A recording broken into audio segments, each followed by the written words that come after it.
Hello student, इस part के अंदर हम ये देखेंगे एडिशन टू अनसिमेट्रिकल एल्कीन। पहले तो मैं आपको बता दूं कि व्हाट इज अनसिमेट्रिकल एल्कीन।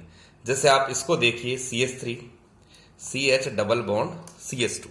अगर हम इस एल्कीन को देखें तो हमारे इस पार्ट के अंदर यानी देखो एक चीज सोचिए, when the substituents are not equal on the doubly bonded carbon atom, दोनों तरफ देखें तो इस तरह की जो एल्कीन है वो हमारे कहलाती है अनसिमेट्रिकल एल्कीन। ठीक है, इसमें अगर एडिशन हो सर हेलोजन हलाइड का, तो देखो when alkene is unsymmetrical two products are theoretical possible.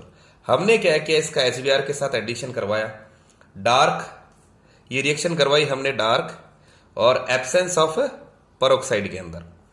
देखते रहना और समझते रहना मैं क्या कहना चाह रहा हूं। एब्सेंस ऑफ पेरोक्साइड के अंदर करवाते हैं तो हमारे पास तो प्रोडक्ट बना, एक तो सर ये पॉसिबिलिटी है थ्योरेटिकली CHBr, और एक पॉसिबिलिटी हमारे पास ये रहती है CH3 CH2 CH2Br। ठीक है, तो ये देखने में आया कि this is a minor product and this is a major product. ठीक है, तो जब भी हेलोजन हलाइड का एडिशन अनसिमेट्रिकल एल्कीन से होता है CH3 CH double bond CH2, तो हमारे पास सर ये दिक्कत होती है सर HBr। अब ये Br जो नेगेटिव पार्ट है सर वो कहां जुड़ेगा, इस डबली बॉन्डेड कार्बन एटम। तो इसी सभी समस्याओं को सॉर्ट आउट करने के लिए देयर इज ए साइंटिस्ट जिनका नाम था मार्कोनिकोव। उन्होंने एक रूल दिया, मार्कोनिकोव रूल कहते हैं जिसको। उसने एक बड़ी सिंपल सी बात बताई। देखो एक रशियन केमिस्ट थे, वैसे ही देखो सुनते रहो, ही इज रशियन केमिस्ट, और उन्होंने खूब सारी रिएक्शन को स्टडी करके ये चीज पता लगाई, सब एडिशन रिएक्शन स्टडी करके, कि the addition of unsymmetrical reagents HX H2O या HXO to unsymmetrical alkene occurs in a such a way that the negative part of this reagent attached to that double bonded carbon atom which contains the least number of a hydrogen। कहना क्या चाहते हो, तो देखो वापस समझिए, हिंदी में समझिए, इंग्लिश में समझिए। देखो मार्कोनिकोव रूल यही कहता है कि सर कोई भी रिएजेंट अगर किसी अनसिमेट्रिकल एल्कीन के साथ उसके साथ अगर हम एडिशन रिएक्शन करवाएं तो सर उसका जो नेगेटिव पार्ट है उस रिएजेंट का वो हमेशा उस आबंधित कार्बन से जुड़ेगा जहां हाइड्रोजन की संख्या क्या हो, कम हो। अगर हम इस दियाबंधित कार्बन को देखें तो इस कार्बन पे देखो क्या है सर, एक हाइड्रोजन है। इस कार्बन पे देखें तो हमारे पास कितना हाइड्रोजन है, 2 है। तो जो negative part of the reagent है वो हमेशा always attach to that double bonded carbon atom which contains the least number of hydrogen atom. इससे ही ये मार्कोनिकोव एडिशन है। यही हमारे पास मार्कोनिकोव रूल था, CHBr और यहां हो गया CH3। अब देखो इसका थ्योरेटिकल एक्सप्लेनेशन देखें कि सर ये हुई कैसे रिएक्शन। देखो मेरे हिसाब से मार्कोनिकोव रूल समझ में आ गया होगा, मैंने इंग्लिश में समझा दिया, हिंदी में समझा दिया कि सर कोई भी अभिकर्मक तो उसका ऋणात्मक भाग उस दियाबंधित कार्बन से जुड़ता है जहां हाइड्रोजन की संख्या कम हो। यही हमारे पास मार्कोनिकोव का रूल है। रशियन केमिस्ट था, उसने बहुत सारी रिएक्शंस पे एडिशन रिएक्शन पर स्टडी करके ये एम्पिरिकल रूल दिया था 1869 के अंदर, और उसके अंतर्गत हमने ये देखा कि sir negative part of the reagent attach to that double bonded carbon atom which contains the least number of hydrogen. अब ये देखते हैं कि सर ये रिएक्शन हुई कैसे। अगर हम इसको देखें और समझें तो देखो मैं मिटाता हूं इसको। देखो एडिशन ऑफ हाइड्रोजन हैलाइड देखो 2 तरीके से हो सकता है, जैसे कि मैंने आप लोगों को बताया CH3 CH double bonded CH2। जैसे भाई इस कार्बन को नाम दूं कि सर ये हमारे पास फर्स्ट नंबर हो गया, ये हो गया 2 नंबर। अब देखो हमारे पास जो इलेक्ट्रोफिलिक एडिशन, इलेक्ट्रोफिलिक कौन है, देखो अगर हम यहां देखें कि सर ये हमारे पास H और Br है। वैसे भी मैंने आप लोगों को बता रखा है कि देखो ये हमारे पास H प्लस, तो इलेक्ट्रोफाइल तो ये हो गया। अब ये इलेक्ट्रोफाइल 2 तरीके से जुड़ सकता है इसमें। सुनते रहो कि सर पहले हम ये देखेंगे सर एडिशन एट C1। ठीक है, मैं थोड़ा इसको नीचे ले लेता हूं, थोड़ा रिफ्लेक्शन हो रहा है लाइट का, यहां से समझ लेना। अगर हम इसको सर C1 पे जोड़ें तो देखो अगर ये H प्लस है उसको अगर हम C पे जोड़े, देखो ये जो स्टेप है स्लो स्टेप कहलाती है। इस पे जोड़ते हमारे पास आता है CH3 CH प्लस और ये हो गया CH3। भाई यहां पे जुड़ गया तो हमारे पास यहां क्या डेवलप हुआ, एक कार्बोकेटाइन। सुनते रहना और देखते रहना। पहला केस तो जैसे हमारे पास ये हो गया A, मैंने इसको नाम दे दिया A। दूसरा एडिशन अगर हम ये देखें, ध्यान से सुनना, ये देखो ये CH3 स्लो स्टेप। अब देखो नेक्स्ट अगर सर वो क्या है कि एडिशन कहां हो सकता है, एडिशन एट C2 कहां है, देखो ये रहा C2। ठीक है। अगर इस पे अटैच हो इलेक्ट्रोफाइल H प्लस हमारा, तो अगर यहां जुड़ेगा तो हमारे पास यहां क्या बनेगा, देखो बच्चों, CH3 CH2 और ये हो गया CH2 प्लस। अब देखो आप खुद देखिए और पता लगाइए कि यहां पे हमारे पास जो कार्बोकैटाइन है वो कौन सा है, 2 डिग्री कार्बोकैटाइन है, ठीक है। और यहां पे हमारे पास कौन सा है, 1 डिग्री कार्बोकैटाइन है। तो देखो हमें पता है, नहीं पता है तो जान लीजिए कि जो 2 डिग्री कार्बोकैटाइन होता है वो स्टेबल ज्यादा होता है। सो अब देखो हमारे पास जो नेक्स्ट जो बच गया, सर H प्लस का तो एडिशन करवा दिया, नेक्स्ट हमारे पास ये क्या है, न्यूक्लियोफाइल है। ये रिएक्शन बड़ी, ये स्टेप बड़ा फास्ट होता है, फास्ट। यहां पे हमारे पास फॉर्मेशन होती है CH3CH BR CH3। तो देखो बच्चों ध्यान से सुन लो, हमारे पास जो प्रोडक्ट बनेगा वो ये बनेगा 2 ब्रोमो प्रोपेन। ये हमारे पास मेजर प्रोडक्ट बनेगा। उसका कारण ये है कि सर 2 डिग्री स्टेबल कैसे, स्टेबिलिटी का बता रखा है ना सर। यहाँ हाइपर कॉन्जुगेट्स कितने, देखो 3 hydrogen 6 alpha hydrogen. Hyper conjugates structure यहाँ कितना है सर, 2 ही है। तो 2 degree is more stable than 1 degree carbocation. Therefore carbocation first, ये जो है ये predominantly formed, thus making Markovnikov addition occur through the more stable carbocation. Markovnikov addition जो होगा वो मोर स्टेबल कार्बोकैटाइन के थ्रू होगा। तो ये मेरी बात सही समझ आएगी होगी, 1 डिग्री कार्बोकैटाइन, इसलिए ये माइनर प्रोडक्ट बनता है। यहां पर भी आगे जो रिएक्शन है वो हमारे पास Br के साथ अटैच हो जाएगा। तो देखो this is all about Markovnikov rule. Markovnikov rule के अंदर हमने ये देखा, ये थ्योरेटिकल एक्सप्लेनेशन है इसका कि सर ये हुआ कैसे, ये थ्योरेटिकल एक्सप्लेनेशन हो गया इसका कि सर ये रिएक्शन हुई कैसे। अब नेक्स्ट देखते हैं कि हम कुछ कंडीशंस भी देखते हैं जहां पे हमें थोड़ा सा डेविएशन मिलता है। देखो नेक्स्ट मैं इसको मिटाता हूं। देखो अगर किसी अनसिमेट्रिकल एल्किन की अभिक्रिया रिएक्शन HBr के साथ करवाई जाए, देखो हमेशा ध्यान रखना, it may noted that Markovnikov rule is not always followed. अगर in the presence of a peroxide such as benzoyl peroxide the addition of HBr, देखो लेकिन HBr, the addition of HBr, not I am talking about sir HCl और HI की बात नहीं कर रहे हम, ध्यान रखना, नॉट HCl एंड HI। इस अनसिमेट्रिकल एल्केन इज वन, इसको अगर हम HBr के साथ कराएं तो takes place contrary to the Markovnikov rule. ये मार्कोनिकॉफ रूल के थोड़े से विपरीत होगी ये रिएक्शन। वहां हमारे पास 2 ब्रोमोप्रोपेन बन रहा था, यहां हमारे पास फॉर्मेशन होती है, जो मेजर प्रोडक्ट होता है वो बनता है CH3 CH2 Br, यानी हमारे पास फॉर्मेशन हुई 1 ब्रोमोप्रोपेन की। अब देखो ये तो बड़ा सर, वहां अगर आपने देखा कि अगर ये रिएक्शन पेरोक्साइड की उपस्थिति में करवाई जा रही है तो देखो इसको हम ये भी कह सकते हैं पेरोक्साइड इफेक्ट। ये जो चीज है देखो एंटी मार्कोनिकॉफ एडिशन भी कह सकते हैं।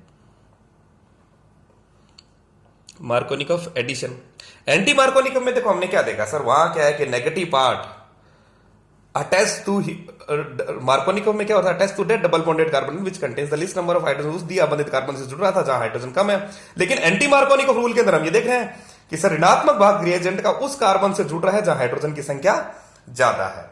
तो देखो लेकिन ये जो पॉसिबिलिटी है, ये रिएक्शन के अंदर जो डेविएशन आया, ये आया है पेरोक्साइड की वजह से। पेरोक्साइड ले रहे हैं, हीटअप कर रहे हैं, तो अब इसका मैकेनिज्म देखते हैं सर ऐसा हुआ क्यों। तो देखो वहां हमारे पास हमने मैकेनिज्म देखा, आयनिक मैकेनिज्म था। यहां हम ये देख रहे हैं कि पेरोक्साइड ले लिया, एक चीज तो क्लियर होगी कि यहां हमारे पास फ्री रेडिकल बनेगा। और इसका मैकेनिज्म देखिए, मैकेनिज्म समझने का प्रयास करना। फ्री रेडिकल मैकेनिज्म फॉलो करता है जैसा कि मैंने आप लोगों को बताया, और फ्री रेडिकल के अंदर हमें पता ही है, नहीं पता है तो जान लीजिए कि सर ये 3 स्टेप्स में पूरा होता है। एक हमारे पास चेन इनिशिएशन, तो देखो फर्स्ट स्टेप देखिए, इनिशिएशन, चेन इनिशिएशन स्टेप। तो चेन इनिशिएशन स्टेप के अंदर हम ये देखते हैं सर हमारे पास बेंजोइल है, बेंजोइल पेरोक्साइड है, ये हमारे पास C6H5। अब भाई फ्री रेडिकल बनेगा, फ्री रेडिकल के अंदर हमें पता है ये बॉन्ड, इसने half headed arrow, not full headed arrow. हमारे पास होमोलाइटिक फिजन, भाई टेम्परेचर तो ज्यादा चाहिए तभी तो बॉन्ड टूटेगा, होमोलाइटिक फिजन होगा। होमोलाइटिक फिजन के अंतर्गत ही हमारे पास क्या बनते हैं, फ्री रेडिकल बनते हैं। ये हमारे पास फॉर्मेशन हुई 2,6H5CO, और ये हो गया एक इलेक्ट्रॉन, ठीक है। अब देखो बच्चों, ये जब बॉन्ड टूटेगी, सोचो ये बॉन्ड टूटेगी तो ये 2 इलेक्ट्रॉन होंगे। ये 2 इलेक्ट्रॉन क्या करेंगे सर, ये तो बॉन्ड फॉर्मेशन करेंगे, स्टेबल मॉलिक्यूल हो गया।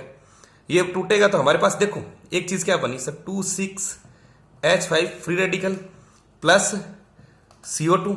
ठीक है, तो देखो एक चीज समझ में आ गई हमें सर, एक तो हमारे पास क्या बन रहा है C6H5। अब देखो C6H5 है, ध्यान से देखना, C6H5 फ्री रेडिकल। दूसरा हमारे पास मॉलिक्यूल क्या है, HBr रिएजेंट तो यही है ना, तो ये क्या करेगा, H को एब्स्ट्रैक्ट कर लेगा, H को एक्सट्रैक्ट करते ही C6H6 ये तो बेंजीन बन जाएगा, और यहां पे हमारे पास क्या बन गया, ब्रोमीन एक फ्री रेडिकल बन गया। ठीक है बच्चों, ब्रोमीन एक फ्री रेडिकल, ये हमारे पास चेन इनिशिएशन स्टेप था। अब जो नेक्स्ट स्टेप है हमारे पास, देखो सुनना और ध्यान से समझने का प्रयास करना। मैं इसको ऊपर लिख देता हूं या इसको मिटा देता हूं, इसको नोट कर लीजिए आप। मेरे हिसाब से चेन इनिशिएशन स्टेप समझ में आ गया होगा, ये बॉन्ड टूटी होमोलाइटिक फिजन के अंदर। अब देखो प्रोपोगेशन स्टेप देखते हैं, ठीक है, समझते रहना। ये मैंने मिटाया, अब चेन प्रोपोगेशन को समझिए। देखो सेकंड स्टेप है हमारे पास चेन प्रोपोगेशन, श्रृंखला संचरण। अब देखो हमारे पास सर एसिमेट्रिकल एल्कीन है जो कि प्रोपीन है हमारे पास, CH3CH डबल बॉन्ड CH2। अब देखो यहां पे जो ब्रोमीन फ्री रेडिकल है उसका एडिशन भी दो प्रकार से हो सकता है, समझ रहे हो बच्चों, ध्यान से सुनना। फ्री रेडिकल मैकेनिज्म है, सेकंड स्टेप लिया है मैंने। अब दो प्रकार से हो सकता है, मैंने इस कार्बन को नाम दे दूं सर 1, ये हमारे पास 2। अब देखो एडिशन हम ये देखें सर, ये अगर 1 पे जाए, देखो C1 पे लेते हैं, C1 देखो इसकी बात कर रहा हूं मैं, ध्यान से सुनना, C1 में इसकी बात कर रहा हूं। अगर ये यहां अटैच हो जाए, देखो बच्चों अगर ये यहां अटैच होता तो हमारे पास बनता क्या है, देखो CH3, भाई ये एक इलेक्ट्रॉन इसका, देखो यहां देखो एक चीज देखो, ये बॉन्ड है, इस बॉन्ड का मतलब हो गया 2 इलेक्ट्रॉन, यानी इसने अपना एक इलेक्ट्रॉन ये, तो ये फ्री रेडिकल बन गया, CH3CH2 Br free radical bond बन गया। ये मेरी बात समझ में आ रही है कि देखो ये पाई इलेक्ट्रॉन है, तो सर यहां जब भी मैं ऐसे लिखूं तो इसका मतलब कितने इलेक्ट्रॉन की बात हो रही है, 2 इलेक्ट्रॉन, ठीक है ना। तो देखो हमारे पास यहां पे 2 डिग्री फ्री रेडिकल बनता है, फ्री रेडिकल। अब यहां देखिए अगर मैं ये एडिशन C2 पे करूं, सर ये Br का एडिशन क्या कर रहे हो C2 पे, तो फ्री रेडिकल कौन बनेगा, ये बनेगा। भाई इस बॉन्ड को, जैसे ये बॉन्ड टूट रही है तो एक इलेक्ट्रॉन इसका बॉन्ड फॉर्मेशन कर लेगा, ये फ्री रेडिकल हो जाएगा। तो देखो हमारे पास क्या होगा, CH3CH, आपने कहां जोड़ा इसको 2 पे, तो ये लो सर 2 पे, फ्री रेडिकल कौन है, CH2 है, ये हमारे पास फ्री रेडिकल हो गया। अब आप खुद बताइए कि एक हमारे पास 2 डिग्री फ्री रेडिकल है, एक हमारे पास 1 डिग्री है, तो हमें पता है, नहीं पता तो जान लीजिए 2 degree free radical is much more stable. ठीक है, 2 degree free radical is much more stable. Last step जो हमारे पास आती है, तो देखो जो भी रिएक्शन होगी वो तो स्टेबिलिटी के थ्रू जाएगी, 2 डिग्री फ्री रेडिकल, इसका मतलब द पॉसिबिलिटी ऑफ 1 ब्रोमोप्रोपेन यहां ज्यादा होगी, इसलिए हमें समझ आ रही है 1 ब्रोमोप्रोपेन की फॉर्मेशन क्यों होती है, the reaction takes place through this one. Last हमारे पास जो टर्मिनेशन की स्टेप होती है वो और बता देता हूं, इसको नोट कर लेना। देखो